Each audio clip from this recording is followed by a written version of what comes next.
Se está grabando la llamada. Sí, bueno. ¿Qué es eso? Sí. Ay, decía. Ya está grabando. Encima Ya está grabando. Bueno, Marianela, todo tuyo. No se puede poner normal esto. No sé. ¿Qué tiene? Maca, vos. ¿Qué? Vos sabés cómo se saca esto de que me parezca la próxima. No, creo que no. No hay forma. Ah, ¿podés poner acá? No. No hay forma, va a aparecer, me parece. Porque es como está configurado. Acá, ocultar vista de moderador. ¿Cómo era la función? Ocultar vista de moderador. Bueno, Bueno, Mari, dale. te escuchamos. Bueno, mi nombre es Marianela Regalía. Voy a presentar el Ateneo de Reacciones Adversas Medicamentosas. Vamos a arrancar con 3 casos clínicos y después con un marco teórico, digamos, de lo que es reacciones adversas medicamentosas en general y anafilaxia. El primer caso clínico es una nena de 6 años que ingresa por un tumor gigante de tronco, tiene el diagnóstico, digamos, de tumor gigante de troncoencéfalo. El diagnóstico era meduloblastoma versus Pinet. El 28 de junio se le hace la exéresis parcial del tumor y aproximadamente un mes después inicia para el tratamiento de quimioterapia según el protocolo que había indicado el oncólogo. Cuando inicia con la quimio, bueno, posterior a que le administre el ondansetron y después que inicie la administración de topocio, presenta un cuadro clínico caracterizado por temperatura de 38,1, un axantema, eritemato maculopapular en rostro, miembros superiores y región anterosuperior del tórax. Estaba taquicárdica, pero tenía buenos pulsos y buen relleno. Presentaba taquipnea, tiraje costal, estridor laringio y una saturación de 87%. Más o menos registran los síntomas. La temperatura, el exantema, taquicárdica, taquipneica y con estridor laringio y de saturación. ¿Ahí cuál les parece que podía ser el diagnóstico? ¿Cómo? Una anafilaxia, que bueno, que ahí le puso porque después vamos a ver en la teoría que siempre lo tendés a clasificar si tiene el triángulo de evaluación pediátrica estable o inestable. Y la conducta que se tomó fue, bueno, suspender inmediatamente la administración de topocio, administrar oxígeno por máscara de reservorio, hidrocortisona y difenhidramina endovenosa y nebulización con budesonida y salbutamol. Acá hago, digamos, un paréntesis de que tratemos de recordar el tratamiento que se hizo porque no sería, digamos, el que tendríamos que haber hecho. ¿Todos saben qué es el triángulo de evaluación pediátrica? Sí. Es la primera evaluación del PALS, en 60 a 90 segundos. Es una evaluación auditiva y visual sin tocar al paciente. El triángulo tiene 3 lados. El aspecto del paciente, el trabajo circulatorio Y respiratorio. el trabajo respiratorio y la circulación evaluada en nivel cutáneo. Sí. Si eso no se aprueba, si eso está todo conversado, uno sigue evaluando al paciente. Si no, no tiene que actuar. Sí. Bueno, y este fue el tratamiento que se hizo, bueno, también después vamos a rever las dosis. Pero se hizo la hidro a 20 miligramos kilodosis y difenhidramina a 1 miligramo kilodosis y la nebulización que fue de budesonida y salbutamol y la de primera línea sería adrenalina, digamos. De todas formas, se obtiene buena respuesta clínica, resuelve el exantema, la dificultad respiratoria, la taquicardia persistía un poco más baja por las fiebres, así que se le indicó dipirona. Y reinició el protocolo de quimioterapia, indicándose premedicación con difenhidramina hidro antes de que pasara, digamos, las siguientes dosis de ondansetron y topocio, no repitiendo episodio en administraciones posteriores. Con eso.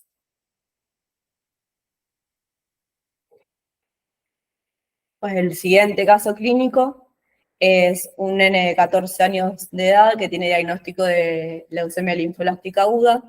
En julio había iniciado el protocolo de quimioterapia con infusión sistémica de vincristina, daunorubicina y asparaginasa pegilada y metotrexato intratecal, teniendo buena tolerancia a este primer bloque, digamos. Después, 5 meses después, se interna para pasar el segundo bloque y durante la infusión de la asparaginasa pegilada presenta dolor abdominal, desasosiego y rash urticariforme en cara y tronco. No había más información que esa, digamos, en la evolución. Se interpretó como anafilaxia, otra vez se detuvo la infusión de asparaginasa y se indicó difeniramina y hidrocortisona, también como una respuesta clínica y egreso sanatorial. Eso sería como antecedente al último cuadro, que es el que estuvimos, digamos. En abril de este año se reinterna para recibir el tercer bloque, pero en este caso, bueno, por la reacción que tuvo anteriormente a la asparaginasa pegilada, se rotó asparaginasa argüinia y presentó buena tolerancia a la administración de la argüinia.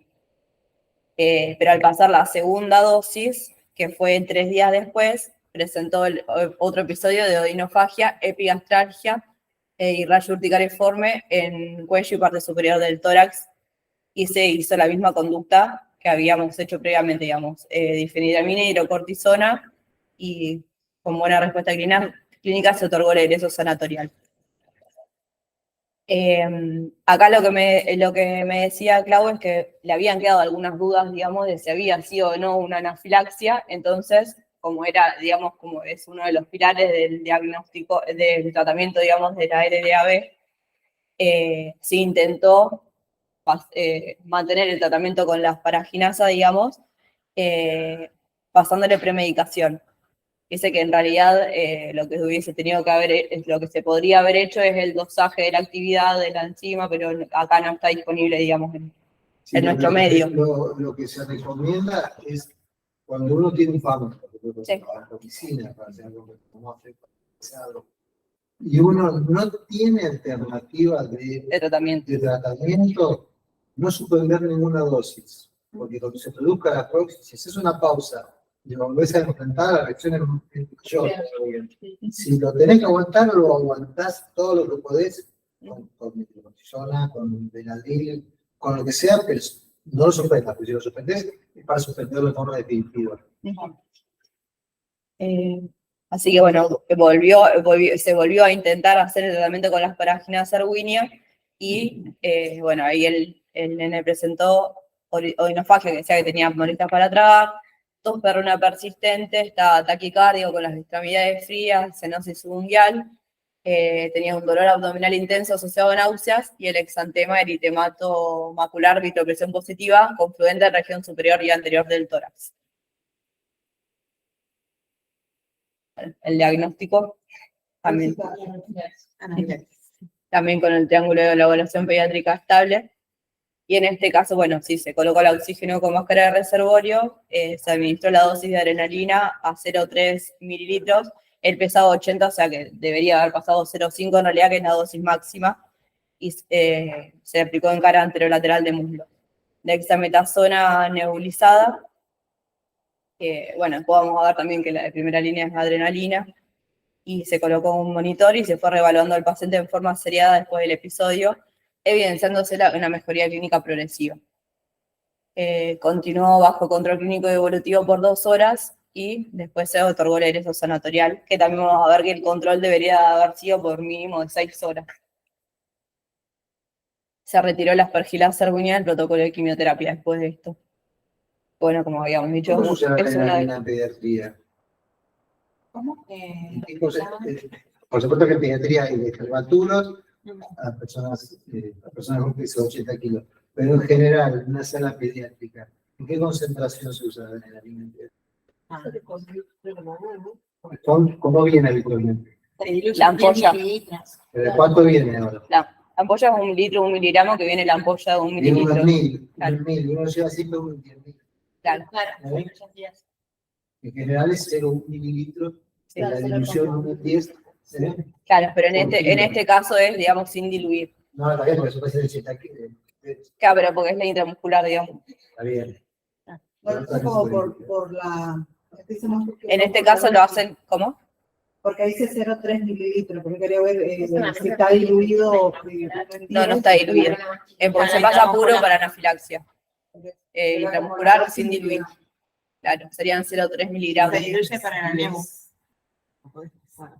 Claro, lo máximo es 0,5. 3 centímetros, si no sería intramuscular. Pero Si 3, se diluye, sí. claro, 3. Tendrías que ser 5 mililitros. Entonces, Claro, un torno. sí. Bueno, y el último caso clínico es un nene de 12 años de edad que había estado recibiendo tratamiento con trimetroprima sulfamethoxazol por 7 días, más tratamiento tópico con mupirocin y baños de clorexina, porque tenía forunculosis. Y cuando apenas terminó el tratamiento de 7 días, presentó el exantema eritemato maculopapular generalizado, pruriginoso, bitoprisón positiva, de 12 horas de evolución. No tenía fiebre y no tenía ningún otro antecedente de relevancia. Consulta por guardia, se interpreta como reacción adversa medicamentosa, se le indica la betametasona y feniramina vía oral y se va a la casa, digamos. A las 12 horas, que cuando tenía 12 horas ya de tratamiento, vuelve a consultar a la madre porque no había resuelto y se decide su internación para control clínico y evolutivo. Al ingreso tenía 120 latidos por minuto, es el único dato positivo, ¿Pero además del tienes el exantema nene? que habíamos dicho. 12 había dicho. 12, sí. Entonces tiene que mástia, ¿no? Sí. No, la derecha está. No es la cuota. ¿Cómo? Pues sería Sí. operable, sería algo. Sí. Y bueno, entonces el exantema que también comprometía las palmas, es generalizado. Era el único dato positivo, digamos. Bueno, acá el diagnóstico. No, ¿esa anafilaxia? No, No, no es es una anafilaxia. una Una reacción medicamentosa. Una reacción medicamentosa. Una Un farmacodopsia. rayo. Más farmacodémica es la palabra correcta. Claro, farmacodopsia. bueno, se interpretó cuando ingresó, digamos, como urticaria gigante, que en realidad no es una urticaria gigante, sino una reacción de hipersensibilidad tardía, que es el exantema maculopapular. La conducta que se tomó, bueno, fue dieta hipoalergénica, dexametasona endovenosa y difenhidramina endovenosa. ¿Cómo? Una paciente que tenga terapia gastroenteritis, ¿Recordás? El tema de electrodermia se busca siempre 2 meses antes. Por ejemplo, el tipo de tratamiento antibiótico con algo. Claro. ¿Cómo son las Anterior. lesiones de la urticaria gigante? Maculopapulares. En realidad son como escarapelas. Ah, claro. Son como escarapelas, pueden tener un núcleo azulado, ¿sí?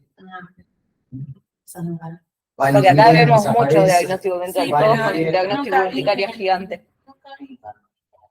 Los que confluyen, máculas que confluyen. Y bueno, después de 72 horas de tratamiento se le otorga el alta por buena evolución clínica. Ahí puso sí lesiones de urticaria. Es verdad, no había una. No, para, No es la carapela del 9 de julio, no es la carapela del 9 de julio. Está bien.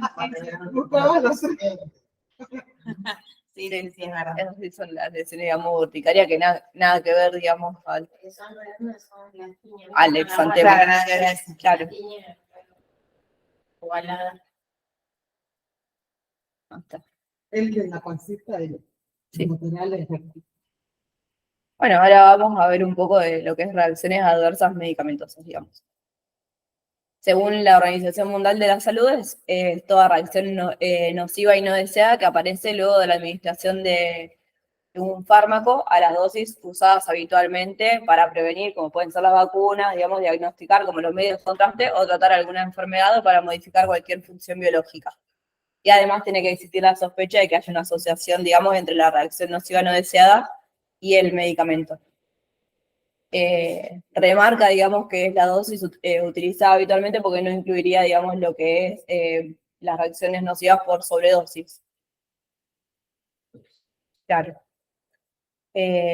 Bueno, no sé, una enfermedad, se puede decir, sobrediagnosticada, digamos, o sobrevalorada.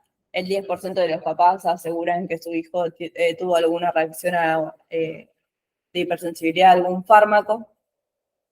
Y sin embargo, de todos los que se sospecha, digamos, que tuvieron una reacción, cuando se hacen los estudios alergológicos, más del 90% de los chicos resultan ser tolerantes al fármaco. O sea que no. También lo que se ha visto es que muchas veces somos excipientes de los fármacos. Entonces, no es la amoxicilina, sino la amoxicilina marca tal. Claro, que tiene tal excipiente. Eso genera la confusión.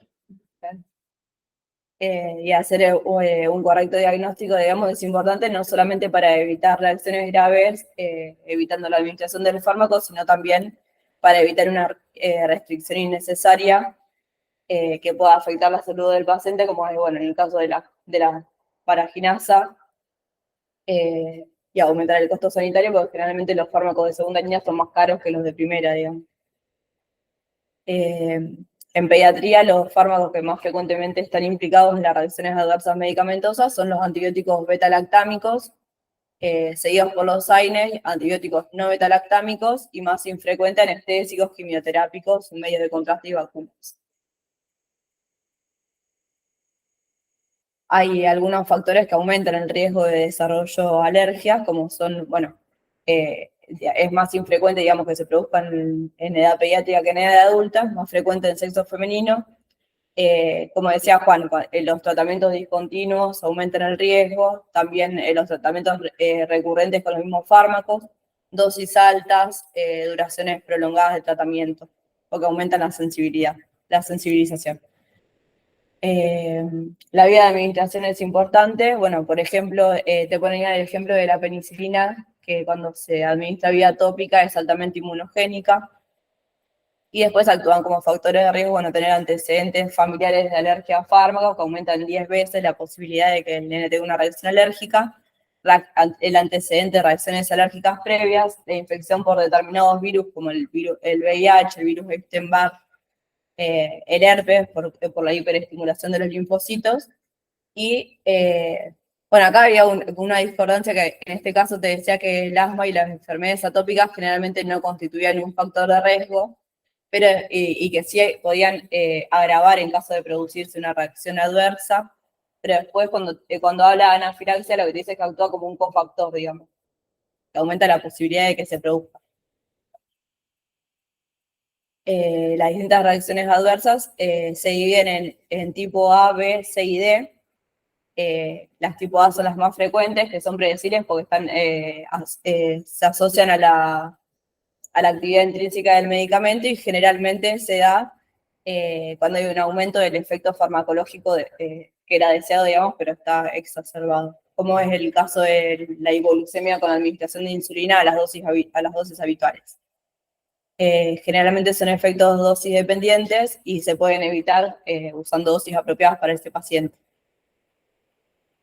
Después las tipo B, que son de las que en las que nos vamos a enfocar más, porque son los casos clínicos, digamos, son de menor prevalencia, son impredecibles porque no se relacionan con la acción farmacológica del fármaco, tienen mínima o ninguna relación con la dosis, la mortalidad en general es superior que las de tipo A, y pueden ser tanto de tipo inmunológicas como no inmunológicas.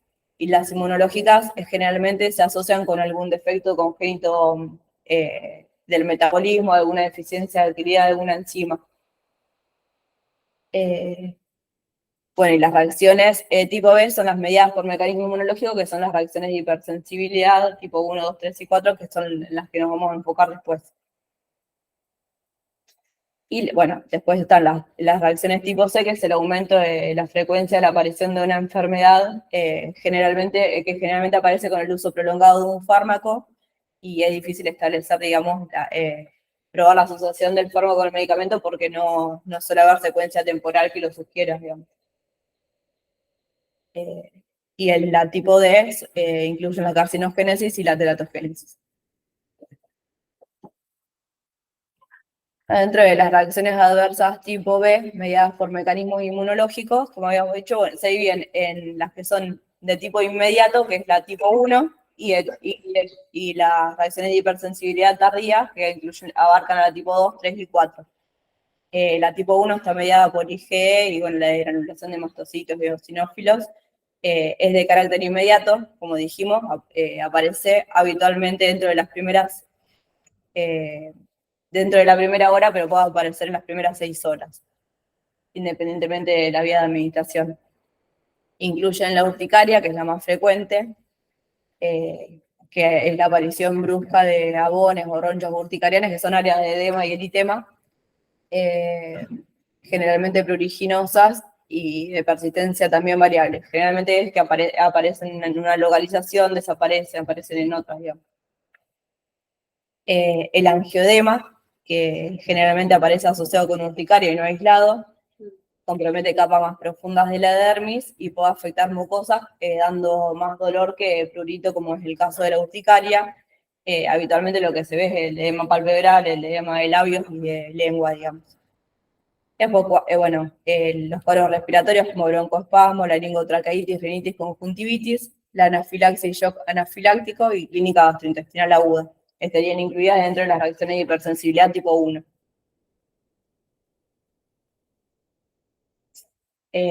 Después, las tardías que dijimos que eran las 2, 3 y 4. La 2 está mediada por inmunoglobulina G y citotoxicidad dependiente del complemento e incluye las citopenias, la anemia hemolítica, trombocitopenia, linfopenias, neutropenia. Las tipo 3 son mediadas por el depósito de inmunocomplejos, incluyen la vasculitis, que generalmente se manifiesta como una púrpura palpable, digamos, a predominio de miembros inferiores, y puede haber afectación renal y hepática. Suelen presentarse entre 7 a 21 días después de la exposición al fármaco en el caso de la vasculitis y 7 a 8 días después en el caso de la enfermedad del suero y la urticaria retardada, que es cuando no aparece dentro de las primeras horas, sino 7 a 8 días después. La enfermedad del suero cursa con fiebre, el exantema, que puede ser maculopapular o urticariforme, que generalmente tiene inicio distal y después tiende a la generalización. También se puede acompañar de artralgias, adenomegalias, glomerulonefritis.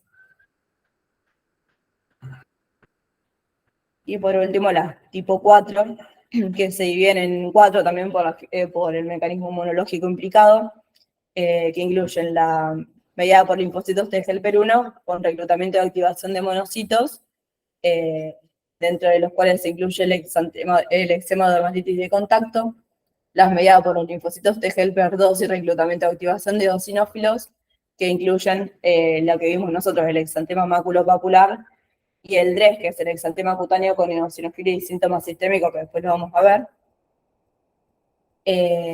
Después está la mediada por linfocitos, por células T citotóxicas, que lo que hacen es, a través de las perforinas, la enzima B y el FAS ligando, acelerar la apoptosis de los queratinocitos, e incluyen también el exantema maculopapular, exantema medicamentoso fijo, y las reacciones cutáneas más graves, como son el Steven-Johnson, necrólisis epidérmica tóxica y exantema bulloso. Y por último están las mediadas por células T con reclutamiento y activación de neutrófilos, e incluyen la pustulosis desactivativa generalizada, que también es una reacción grave que puede alterar, tener afección de órganos internos, digamos.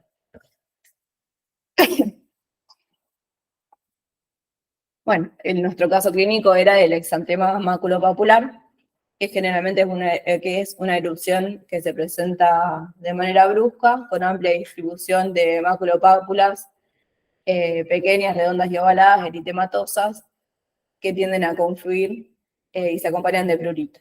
No suele haber en estos casos afectación de mucosas ni de órganos internos.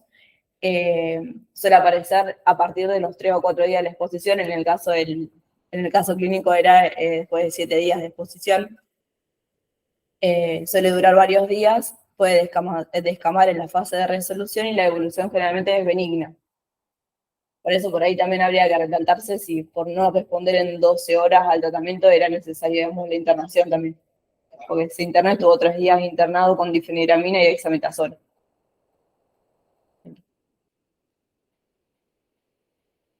Después, hice una reseña de las afecciones, digamos, más graves, como es el exantema cutáneo con eosinofilia y síntomas sistémicos, que si bien es infrecuente en pediatría, tiene una alta mortalidad. Se caracteriza por la presencia del exantema maculopapular, que tiende a confluir y generalizarse. En este caso puede haber afectación de mucosas con dolor y edema, y pueden producirse ulceraciones. Puede haber un edema facial, que generalmente es centrofacial, descamación y púrpura, y se acompaña de fiebre, adenopatías, alteraciones hematológicas como eosinofilia y linfocitos atípicos, y afectación de órganos internos. El más frecuentemente implicado es el hígado. Tiene un periodo de latencia entre la exposición del fármaco y la aparición de los síntomas entre 2 semanas y 3 meses. De ahí lo que vos también decías de que hay que ir 3 meses, Sí. 3 meses para atrás. El curso clínico es prolongado y los fármacos que están más frecuentemente implicados con este cuadro en pediatría son los anticonvulsivantes. Pues bueno, el síndrome de Stevens-Johnson y la necrólisis epidérmica tóxica son reacciones cutáneas graves, bueno, se caracterizan por eritema y máculas purpúricas con amplia zona de afectación, más en la necrólisis epidérmica tóxica, lesiones ampollosas en piel y mucosas con tendencia a la exfoliación en el licógeno positivo, de localización preferentemente central, y se asocian a lesiones hemorrágicas en mucosas en el 90% de los casos y fiebre. Estas hacen las lesiones primero típicas de la escarapela, que son típicas y atípicas, y después se generalizan. En este caso son las atípicas, Atípicas. sí, que es digamos, la lesión eritematosa purpúrica central o ampollosa, digamos, y la periferia más edematizada con eritema, pero que no tiene los límites definidos, digamos. El paciente parece un gran quemado. Claro, exacto, sí. sí. ¿Eh? Sí. El paciente Sobre parece todo. un gran quemado, yo creo que puede tener la lista de los fármacos que lo produce, Sí, son parecidos a los anteriores. sí. ¿Eh? También entra el TNS, la Sí. dipirona. La dipirona es muy importante tenerla presente Sí. porque el paciente tiene fiebre y más dipirona le dan. Sí. Más fiebre. Más Sí, fiebre. Se agrava el cuadro. Es un gran quemado. Sí, se tratan daños directamente a UCI. Claro, es legalísimo. Sí. El hospital de Ramado. Sí, yo me acuerdo que habíamos, bueno, cuando estaba en el hospital de niños había una nena que había tenido una necrosis epidérmica tóxica que estaba en la sala de neumo encima. Claro. Era todo ampolla y la boca no estaba con una pajita, apenas se podía poner para tomar agua, todo, era todo una... Pero hemos visto celobarbital, triptoína y dipirona, hemos visto. Sí, a mí me tuvo por el Ah, sí, Sí, de eso también. Y Steven Johnson. claro. Bueno, y la necrosis epidérmica tóxica es la que tiene afectación de mayor superficie corporal, que es mayor del 30%. Y bueno, por último, la pustulosis exantemática generalizada, que es rara y cursa con lesiones cutáneas pustulosas de base eritematoso, que afectan principalmente la cara y áreas intertriginosas, pero después tiende a la rápida diseminación. También lo puse porque puede haber, digamos, afectación renal en este caso.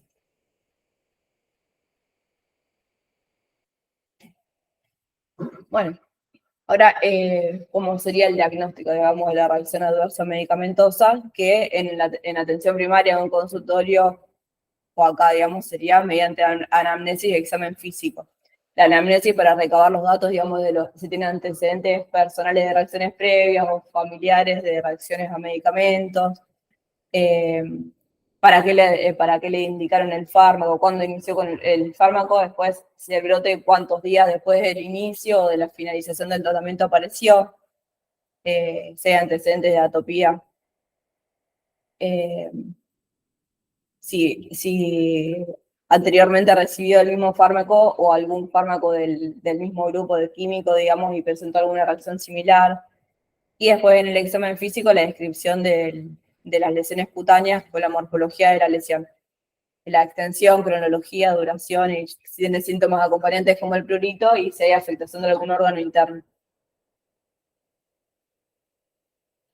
Después, para saber, digamos, si ante una reacción adversa hay que derivar o no al especialista, tenemos que ver primero si el diagnóstico es posible, digamos, cuando aparecen los síntomas, digamos, y no se puede definir si está relacionado con la administración del fármaco o con la patología para la cual fue indicado. Y el diagnóstico probable es cuando el paciente ya tuvo alguna reacción similar, cuando fue expuesto al mismo fármaco o alguno estructuralmente similar.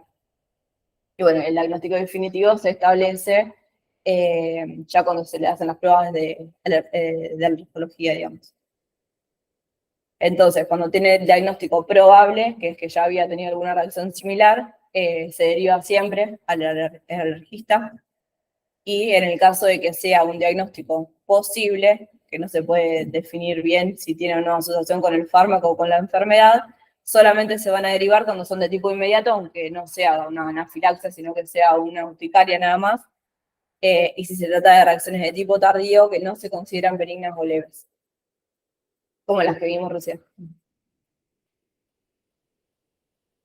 Y después, bueno, esto lo puse más que nada para que quede, digamos que son los signos de alerta de los cuadros que son más graves, digamos, como es el descenso de la TA y el inicio súbito de síntomas multisistémicos de la anafilaxia, el dolor cutáneo, bueno, esto es lo que decías de las lesiones en diana atípicas, erosión de mucosas, el signo de Nichols, alteraciones hematológicas y la función renal que orientarían al Steven Johnson y a la necrólisis, la presencia de fiebre, el compromiso cutáneo más del 50%, el edema centrofacial, linfadenopatía, las alteraciones, el linfocito tipo y eosinofilia, y alteración renal y hepática, digamos, en el DRES, y la aparición de las pápulas purpúricas en la vasculitis, con las alteraciones hematológicas, renales y de hipocomplementemia. Sería lo que orientaría a los cuadros más graves, digamos. Lupus por fármaco, como hemos visto también varios. Sí. Lupus por fármaco. Por TBC, igual hace mucho. Cuestiones adversas, medicamentos. Sí, la rifampicina. Digamos, reacciones adversas, farmacológicas. Eso sí, yo quería ella pregunta el Guillain-Barré por vacunas. Está descrito, no hay una evidencia científica por Es eso, como una razón rosada. pero ella indicó que era un factor de riesgo, ¿no? Un factor de riesgo es una asociación estadística. Sí, significa que la coexistencia de algo, una característica o un hecho, se asocia estadísticamente a una mayor probabilidad que algo suceda. No necesariamente siempre es causal esa asociación en el tiempo. Incluso muchas veces una asociación es parte de otra asociación. Los chicos están vacunándose, es difícil saber. O sea, hay estudios que ven la incidencia de Guillain-Barré en pacientes vacunados y no vacunados. Pero no hay pruebas. Y no hay pruebas. No. Es como que ahora que tenía una asociación con el déficit de vitamina B12 y que estaba en estudio, pero como que todavía no había nada concreto. Bueno, y después, una vez que se deriva al alergista, digamos, ellos tienen disponibles pruebas in vitro, de las cuales la que generalmente hay disponibilidad es la determinación de IG específica, pero solamente para un pequeño número de fármacos y que se puede usar solamente en las reacciones de tipo inmediato. Después, bueno, está el test de anulación de basófilos y de transformación linfocitaria, pero que habitualmente no están disponibles en nuestro medio, digamos. Después tenemos las pruebas in vivo, que incluyen las pruebas cutáneas y la prueba de exposición controlada al fármaco. Las pruebas cutáneas incluyen la prueba intradérmica y la intraepidérmica con lectura inmediata. Y sirven para el diagnóstico de las reacciones inmediatas. Y después la intradérmica con lectura tardía y los parches, que son para el diagnóstico de las reacciones tardías. Las dos que son en vivo tienen que realizarse, digamos, habiendo suspendido antihistamínicos y corticoides y no tienen que estar cursando, digamos, la reacción en ese momento. Y tanto las que son las pruebas cutáneas como las que son in vitro establecen el diagnóstico si son positivas, pero si son negativas no te descarta el diagnóstico. La única que descarta el diagnóstico es la de exposición controlada. Por eso dice que es el patrón de oro para confirmar o descartar la reacción de hipersensibilidad. Consiste en administrar el fármaco sospechoso hasta las dosis terapéuticas. Eso siempre tiene que ser en un centro hospitalario, digamos, con personal entrenado.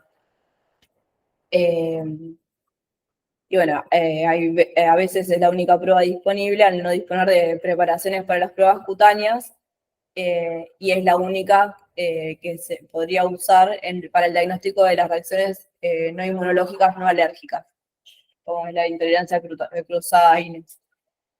está contraindicada, o sea, en realidad no es que está contraindicada en las reacciones graves, sino que generalmente se hace primero la que es in vitro o in vivo, digamos, la cutánea, y cuando dan negativas esas se hace la que es la prueba de exposición controlada. Y bueno, es un cuadrito, un algoritmo, digamos, de lo que dijimos recién. Cuando hay una sospecha de hipersensibilidad y con la historia clínica y la exploración física llegas a que es una reacción inmediata, se puede, en el caso de la inmediata, directamente hacer la prueba de provocación si es que no fue una reacción anafiláctica, o si no, hacer la prueba cutánea, ir a in vitro, y si esa da negativo, hacer la prueba de provocación. Y en el caso de la reacción no inmediata, si no hay signos de gravedad, también se puede hacer la prueba de provocación directa o hacer, digamos, la prueba cutánea y la in vitro, y cuando dan negativas, la prueba de provocación, si hay signos de gravedad. Bueno, en caso de dar positivo, digamos, de que es una reacción adversa medicamentosa, lo principal es retirar el fármaco sospechoso de desencadenar la reacción. En el caso de que esté cursando la alergia, el tratamiento sintomático, urticarias, si es una urticaria con o sin angioedema y sin compromiso sistémico, puede bastar con el uso del antihistamínico, la difeniramina. Si tiene broncoespasmo, broncodilatadores, oxigenoterapia o las medidas que sean necesarias según la gravedad del cuadro. En el caso de anafilaxis y shock anafiláctico lo vamos a ver después. Y urticarias tardías y exantema maculopapular leve, se indica antihistamínico. Si es un poco más grave, se puede agregar el corticoide. Es importante, reconocer los signos de alerta que habíamos dicho antes, porque pueden requerir el ingreso a terapia. Un error frecuente es la amolosis. Estos pacientes tienen que dar el tratamiento de base porque la evolución es ondulante. Es importante aclarárselo a la familia. Sí. Que se va a limpiar, se va a volver a vuelve. brotar, se va a limpiar, se va a volver a brotar. Generalmente por eso es que reconsultan. Siempre no hay, De hecho, como fue el caso de este de nene. hecho, cuando se internan acá, los padres, hoy amaneció mejor, y al otro día vamos, siempre se empeoró, porque no saben que esto es normal que vaya a llegar a pasar, digamos. Sí. Esto pasa aquí en las internaciones, los chicos que tenemos internados, que vienen solamente por eso. Sí. Ibas a decir algo, pero ahorita me pasó. Ay, perdón. No, que realmente le dan una dosis como lo ven bien, los suspenden. Sí. Eso es lo que pasa. Y después se sorprenden que están tratados por aquí explicar. Dale vuelta. Y es buena aclaración. Sí. Y hay que iniciar el tratamiento farmacológico alternativo. Si no tenés una alternativa terapéutica, estaría indicada la desensibilización, pero solamente en el caso de una reacción inmediata. Está contraindicada en reacciones tardías organoespecíficas, en reacción cutánea y sistémica grave. La sensibilización consiste en ir administrando dosis subumbrales crecientes del fármaco para inducir, digamos, una tolerancia inmunológica.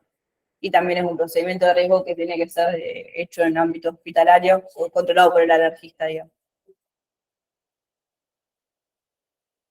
Bueno, y por último, que esto era lo que más me interesaba, digamos, era hablar de anafilaxia, porque siempre como que todos tenemos como hacer un tratamiento diferente y nunca hay como una unificación. Ahora, anafilaxia es una reacción alérgica multisistémica grave e instalación rápida que puede ser mortal. En urgencias pediátricas se atiende un caso de anafilaxia por cada 1000 consultas aproximadamente. Suele estar subdiagnosticada. Generalmente comienza con la exposición a un alergeno. Los principales alérgenos en el caso de los adultos son los fármacos y los insectos, pero en pediatría los principales son los alimentos. Entre ellos los principales son el maní, los frutos secos, huevo, leche, y después cuando a medida que va creciendo, digamos, se va acercando, digamos, la distribución de los alérgenos a los que presentan los adultos. Entonces va disminuyendo los alimentos y va aumentando la frecuencia de las reacciones de la anafilaxia secundaria a fármacos y a insectos. El maní, está presente de igual forma en todos los grupos etarios, es el único que no varía. Esto es lo que les decía hoy, que hay cofactores que pueden aumentar el riesgo de que ocurra una anafilaxia o de que la gravedad sea mayor, por mecanismos desconocidos, entre ellos el ejercicio, el estrés emocional, medicaciones, infecciones, alcohol, fenotipo atópico. Que esto implica que un paciente puede ser tolerante a un fármaco, digamos, y después, si está presente alguno de estos factores, dejar de serlo y presentar la reacción no habiéndola presentado antes. Bueno, esto también es lo que hablábamos, que por lo que le decía, que bueno, el paciente que habíamos visto en el caso estuvo internado 2 horas después de la administración de adrenalina, y en realidad tiene que estar internado mínimo 6 horas por la posibilidad de presentar reacciones bifásicas, que es la recurrencia de cualquier síntoma, grave o no, después de que se haya resuelto aparentemente el episodio de anafilaxia, sin que haya una exposición adicional al agente causal. Y la mayoría de las reacciones ocurren en las primeras 6 a 8 horas, pero son descritos hasta 24 horas después y puede ser hasta que requieran nuevas dosis de adrenalina. Después, bueno, la fisiopatología de la anafilaxia es, como habíamos dicho, la reacción de hipersensibilidad inmediata tipo 1, que era la mediada por IgE, que ante la exposición al alergeno se produce la IgE según a los mastocitos y los eosinófilos, y después cuando hay una nueva exposición se une a esos receptores y se produce la desgranulación y todos los síntomas de alergia, digamos, con la liberación de todos de la histamina, el TNF y la triptasa. Algunos de los alérgenos pueden presentar reactividad cruzada, que es lo que decíamos, por la similitud estructural. Y por eso también puede ser que no, en la primera vez que administras el fármaco no tenga Claro, la y que alergia, después digamos, sí, y que la Claro. no. en la segunda sí lo tengo. Y bueno, y dentro de los mecanismos inmunológicos también pueden ser no mediados por IgE, pero son mucho más infrecuentes, digamos. Después Puede ser, perdón, puede ser que pase, por ejemplo, vos administras uno y que decís que en la primera administración no se genera una reacción, sí, pero puede ser que administres otro y al tener similitud el otro genere claro, la reacción. por reacción cruzada. Está. Y vos, por ejemplo, me decís, lo tomás como que el otro hizo la reacción, pero en realidad el que generó el cuadro fue el primero, digamos, el que generó. Claro. La Claro, pero por la promoción que hizo. similitud estructural la alergia Claro. sería en los dos, digamos. De los Claro. dos, está. Después, bueno, también puede producirse la anafilaxia por mecanismos no inmunológicos como estímulos físicos, y es el caso de los opioides y la vancomicina, que no necesitan, digamos, un mecanismo inmunológico, sino que se produce la activación de los mastocitos y basófilos de forma directa, con liberación de histamina y todo. Y bueno, y hay algunos casos en que no se puede determinar y resulta siendo idiopático. Es importante tener en cuenta que el diagnóstico en urgencias es siempre clínico, digamos, no vas a estar pidiendo pruebas complementarias. Y como habíamos dicho, la anafilaxia cursa con la afectación multisistémica, y lo más frecuentemente implicado es, como habíamos dicho, la piel, que aparece urticaria, angioedema, el aparato respiratorio con sibilancias, disnea, tos, paro respiratorio, el aparato digestivo con los síntomas gastrointestinales, y el cardiovascular, que generalmente se presenta con clínica neurológica, mareo, síncope, hipotensión, disminución del nivel de alerta, y la hipotensión es un hallazgo poco frecuente, pero que es de mal pronóstico. La anafilaxia, junto con el shock séptico y el shock neurogénico, son etiologías. La fisiopatología es el shock distributivo. Sí. ¿Sí? Para vasodilatación. Y que vasodilatación es patológica, la vasodilatación, y no es uniforme. Por eso el paciente puede tener compromiso en un área, en otra. Sí. El paciente puede requerir las espaldas. El paciente puede requerir Sí.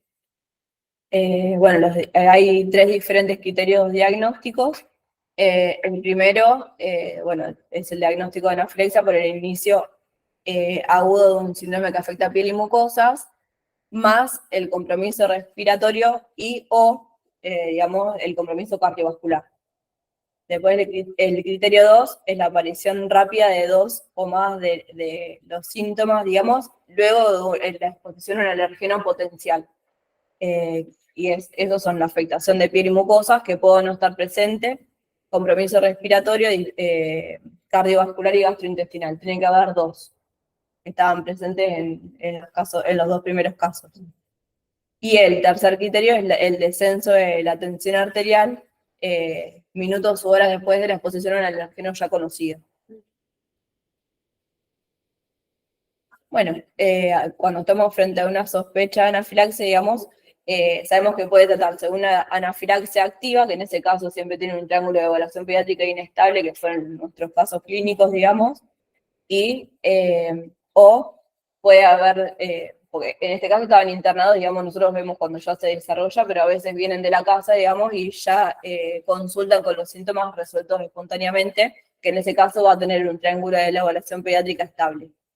Si el triángulo está estable, digamos, bueno, ahí ya habíamos dicho que se verifica con la apariencia, respiración y la circulación, se va a valorar si administrar la adrenalina intramuscular, pero solamente si cumple criterios como una reacción grave previa, exposición, que haya estado expuesto a un alergeno conocido o si presenta asma concomitante.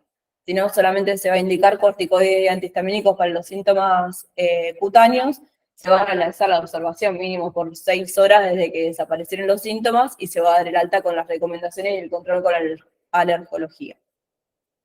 Y en caso del triángulo de evaluación pediátrica inestable, lo primero es retirar el posible alergeno, recostar al paciente, hacer el ABCD, digamos, colocar el oxígeno si lo requiere, el acceso venoso periférico, el monitor, y en el mismo acto, digamos, ya con la sospecha y el triángulo inestable, administrar la adrenalina intramuscular, que es a 0,01 miligramos kilo en la cara anterolateral del muslo. Ahí vamos a revalorar el paciente con el ABCD, digamos, si está estable, es la misma conducta, digamos, con el paciente que vino ya con el triángulo de la evaluación pediátrica estable. Si tiene la obstrucción de la vía aérea superior exterior, como habíamos dicho hoy, el de primera línea es adrenalina nebulizada, que es a 0,5 miligramos kilo, o sea, media ampolla por kilo, y lo máximo son 5 ampollas, son 5 miligramos. Si hay obstrucción de la vía aérea inferior, se administra salbutamol inhalado o nebulizado, y en caso de fallo cardiovascular o shock descompensado, como decía Juan, se coloca otra vía y se realiza una expansión a 20 mililitros kilo lo más rápido posible endovenoso. Si no responden 5 minutos, cada 5 o 15 minutos se puede ir repitiendo la dosis de adrenalina, digamos, si no hay respuesta, se puede repetir la expansión en caso también de falta de respuesta y repetir los broncodilatadores. Y si ya otra vez continúa sin respuesta, ya se va planificando el ingreso a terapia, digamos. Y en los casos anteriores, digamos, si se estabiliza, se va a administrar, se van a iniciar con los corticoides y antihistamínicos reglados, digamos, y se va a observar en el caso de que haya recibido más de una dosis de adrenalina por 24 horas en lugar de 6 horas, y después se da el alta con las recomendaciones y también el control con la alergología. Bueno, esto dice lo que ya estuvimos diciendo, digamos, de que tiene que estar mínimo 6 horas por la reacción bifásica y que se va a prolongar la observación a 24 horas en el caso de reacciones graves o que hayan requerido más de una dosis de adrenalina, antecedentes de reacción bifásica o asma grave y posibilidad de persistencia de la exposición al alergeno o dificultad de reconsultar si vuelve a aparecer algún síntoma. Y bueno, esto para que nos quede, que la adrenalina es el fármaco de primera línea en la anafilaxia. Se incluye dentro de la valoración inicial, como dijimos, ya si se sospecha, se administra, tiene un inicio de acción rápido y actúa a nivel de, produciendo vasoconstricción y notropismo positivo, broncodilatación y supresión de la liberación de histamina, frenando la progresión de la reacción alérgica, digamos. La vía de administración es preferentemente intramuscular en la cara anterolateral del tercio medio de la pierna. La dosis, como dijimos, a 0,01 miligramos kilo, sin diluir. Bueno, hasta, como dijimos, hasta el máximo 0,5, que sería media ampolla, y que es lo que debería haber recibido nuestro paciente que pesaba 80. En caso de respuesta insuficiente, como dijimos, se puede repetir cada 5 o 15 minutos. No presenta ninguna contraindicación absoluta. En las dosis apropiadas es segura. Los efectos adversos como palidez, temblor y palpitaciones son infrecuentes y transitorios. Y los efectos adversos graves, como son arritmia ventricular, crisis hipertensiva y edema aguda de pulmón, generalmente aparecen en caso de sobredosis y más frecuentemente por administración endovenosa, no intramuscular. Así que por lo tanto la recomendación general es que ante la duda le paso la adrenalina porque es segura, digamos. Después, bueno, los antihistamínicos y corticoides no son los fármacos de primera línea como se administró acá. La administración nunca debe suponer un retraso o alternativa a la administración de la adrenalina. Dice que los antihistamínicos, fisiológicamente hablando, serían óptimos, pero tardan mucho en actuar, entonces quedan relegados a los síntomas cutáneos. Y de los corticoides, decía, bueno, que a pesar de no haber evidencia científica de que disminuyen el riesgo de reacción bifásica, todas las guías lo recomiendan. Y tiene que mantenerse en su casa el tratamiento por 3 días. Les dejo, bueno, las dosis. Y previo al alta de los pacientes que tuvieron una reacción anafiláctica, tienen que recibir las recomendaciones para evitar el alergeno, que eso es informar a los papás a dónde se encuentra el alergeno sospechado. Y bueno, si no se tiene un alergeno conocido, digamos, generalmente se apunta a los más frecuentes por grupo etario. Después, bueno, educar sobre el uso de autoinyectables de adrenalina, que vienen de 0,15 y 0,3 miligramos, dependiendo del peso del paciente, y la derivación a la oncología infantil. Y bueno, les puse el cuadrito, digamos, de cómo se administra el autoinyectable. En caso de que haya que explicarle a los papás, que se agarra el nene, se pasa un bracito por atrás, se toma el otro por adelante y se aplica el autoinyectable en forma recta, digamos, en el muslo, se aprieta y se presiona, se mantiene por 10 segundos y después se masajea la zona. Las ampollas esas presionadas que vienen, Sí. están en 0,5. Esta era lo que habíamos dicho, que tenían las de 0,15 y 0,3. Que la de 0,15 es para entre 10 y 25 kilos y más de 25 la de 0,3. Perfecto. Sí. Nunca las vi, pero estaban en las vías, así que... Como hay gente que lleva. porque Claro. no Sí. quiere Sí. Ah, sí, bueno. Esa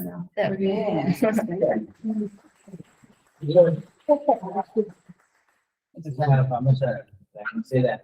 Claro, Una amiga mía lo lleva todo lado. ¿Tendrían que? Igual anda de camping.